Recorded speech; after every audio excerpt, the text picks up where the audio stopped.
Guys రీసెంట్గా popular OTT platform అయినటువంటి Amazon prime వీడియోలో మన శివరాజ్ కుమార్ గారు అండ్ ప్రభుదేవా గారు వీళ్ళిద్దరూ లీడ్ యాక్టర్స్గా వచ్చిన కరటక డమనక అనే మూవీ అయితే స్ట్రీమ్ అవుతుంది కదా.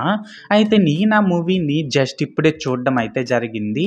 సో ఈ వీడియోలో మనం ఏంటంటే గైస్ అసలు ఆ మూవీ ఎలా ఉంది ఏంటి అనేది డిస్కస్ చేద్దాం, ఓకేనా. అయితే ఇక్కడ ఫస్ట్ ఆఫ్ ఆల్ ఈ మూవీలో స్టోరీ లైన్ ఏంటి అనే విషయానికి వచ్చినట్లయితే గైస్ మాటలతో మాయలు చేసేసే మన హీరోలు ఇద్దరూ కూడా జైల్లో శిక్ష అనుభవిస్తుంటారు. అయితే ఒకరోజు అదే జైల్లో సూసైడ్ చేసుకోవడానికి ట్రై చేసిన ఒక ఖైదీని వీళ్ళిద్దరూ కూడా వీళ్ళ చాకచక్యమైన మాటలతో కన్విన్స్ చేసి తనని సేవ్ చేస్తారన్నమాట. ఇలా సేవ్ చేసిన తర్వాత ఇదంతా చూసిన అక్కడ జైలర్ వచ్చి వీళ్ళిద్దరిని కూడా బెయిల్ పైన రిలీజ్ చేసి ఒక చిన్న పని మీద తన విలేజ్కి అయితే పంపిస్తాడు. అయితే ఇక్కడ ఏంటంటే గైస్ ఆ జైలర్ వీళ్ళిద్దరిని తన విలేజ్కి పంపించిన తర్వాత అసలు ఏం జరిగింది ఏంటి అనేది మనమైతే మూవీలో చూడాల్సి ఉంటుందన్నమాట. సో మొత్తానికి అర్థమైంది కదా స్టోరీ లైన్ ఏంటి అనేది. అయితే ఇప్పుడు ఈ మూవీ ఎలా ఉంది అనే విషయానికి వచ్చినట్లయితే గైస్ ఎలాంటి అడల్ట్ కంటెంట్ లేని ఈ మూవీ అయితే పర్లేదు, టైంపాస్ కోసం ఒకసారి అయితే ఫ్యామిలీతో చూసేయచ్చు. అండ్ ఇప్పుడు ఇందులో ప్లస్ పాయింట్స్ ఏంటంటే ఈ మూవీలో సాంగ్స్, ఫైట్ సీక్వెన్సెస్, అక్కడక్కడ వచ్చే కామెడీ అండ్ క్లైమాక్స్ ఎపిసోడ్లో వచ్చే ఎమోషనల్ సీన్స్ ఇవన్నీ కూడా పర్లేదన్నమాట, బాగానే ఉన్నాయి. అండ్ ఇందులో మన హీరోలు ఇద్దరు కూడా శివరాజ్ కుమార్ గారు, ప్రభుదేవా గారు వీళ్ళిద్దరూ కూడా ఎప్పట్లాగానే చాలా బాగా పెర్ఫార్మ్ చేశారు. దీనికి తోడు ఇందులో యాక్ట్ చేసిన మిగిలిన యాక్టర్స్ అందరూ కూడా లైక్ రవిశంకర్ గారు, తనికెళ్ళ బర్నీ గారు, ప్రియా ఆనంద్ ఇలా మిగతా యాక్టర్స్ అందరూ కూడా వాళ్ళ క్యారెక్టర్స్కి తగ్గట్టు డీసెంట్గానే యాక్ట్ చేశారు.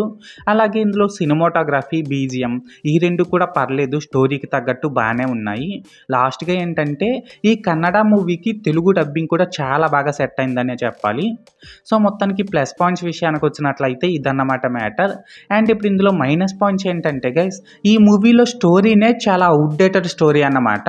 ఒక విలేజ్లో ఉన్న ప్రజల్ని అక్కడి లోకల్ విలన్స్ ఇబ్బంది పెట్టడం, ఆ విలేజ్కి హీరో వెళ్ళి ఆ విలన్స్ని చితక్కొట్టడం, అలా చితక్కొట్టిన తర్వాత మన హీరో ఏమో ఆ ఊరి ప్రజల దృష్టిలో గొప్పవాడైపోవడం, ఆ తరువాత హీరోయిన్తో లవ్ స్టోరీ, లాస్ట్లో మూవీకి శుభం కార్డు. ఇదే కోవలో వచ్చిన కమర్షియల్ మూవీస్ మన తెలుగులో బొచ్చుడున్నాయి, కరెక్టే కదా. సో దానివల్ల ఏంటంటే ఈ మూవీ మనకైతే పెద్దగా ఎక్కదన్నమాట. అలాగే ఇందులో లాజిక్లెస్ సీన్స్ కూడా చాలానే ఉన్నాయి.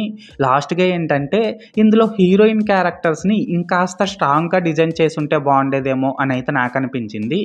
సో మొత్తానికి మైనస్ పాయింట్స్ విషయానికి వచ్చినట్లయితే ఇదన్నమాట మ్యాటర్. అయితే ఇక్కడ ఓవరాల్గా ఏంటంటే గైస్ ఈ కరటక డమనక మూవీ బాగుందా బాగాలేదనేసి అంటే నేను ముందు చెప్పినట్లు టైంపాస్ కోసం ఒకసారి అయితే చూసేయచ్చు, ఎలాంటి అడల్ట్ కంటెంట్ లేదు కాబట్టి ఫ్యామిలీతో చూసేయచ్చు. అండ్ నేను ఈ మూవీకి 5కి 2.25 రేటింగ్ ఇస్తున్నా. సో మీరు కూడా ఒకవేళ ముందే ఈ మూవీని చూస్తున్నట్లయితే మీరు దీనికి ఎంత రేటింగ్ ఇస్తారో అది కామెంట్ సెక్షన్లో చెప్పేయండి, ఓకేనా. This is Lokesh signing out. జై హింద్.